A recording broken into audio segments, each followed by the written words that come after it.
Okay, this one's for my high achieving Christians. Like, that's a pretty niche audience, and if that's not you, I totally get it. But, like, I want to tell you a story about my kiddo. So, I have a son who's good, like, very good at baseball. He's a pitcher, and we have gotten a lot of feedback about him from other coaches, other parents, not just in his ability to pitch, but also in his attitude and how he approaches pitching. Like, he studies it.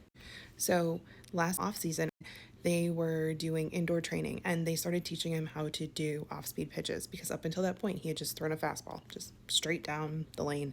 Now they were starting to play with how fast and how much movement the ball had. And for the first several weeks, he was really struggling and he wasn't used to struggling because he's just typically pretty good at like getting things quickly when it comes to baseball.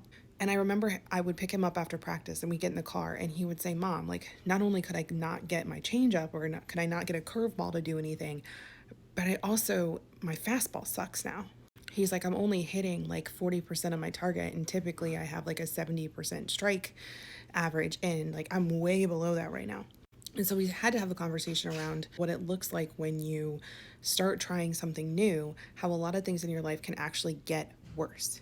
That your like success percentage, even in the things that you were doing well, can oftentimes go down. And I actually reminded him of when he and his twin sister were just learning how to stand up. And I was telling him about how there was like a solid week where his father and I got so tired and where he was so tired because he had learned how to stand up, but he hadn't learned how to sit down.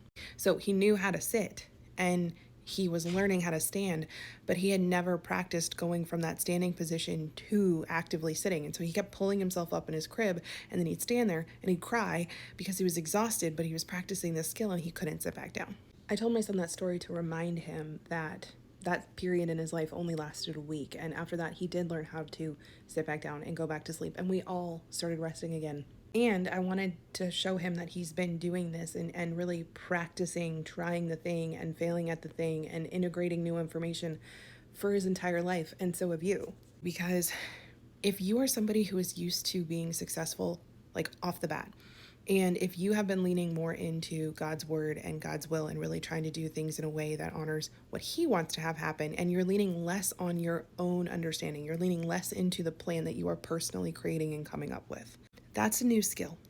And so if you are noticing that you're practicing this, but then when it doesn't go the way that you want it to go, you find yourself kind of stuck in that stood up position and you don't know how to sit back down and relax and rest and just like let it go the way it's supposed to go,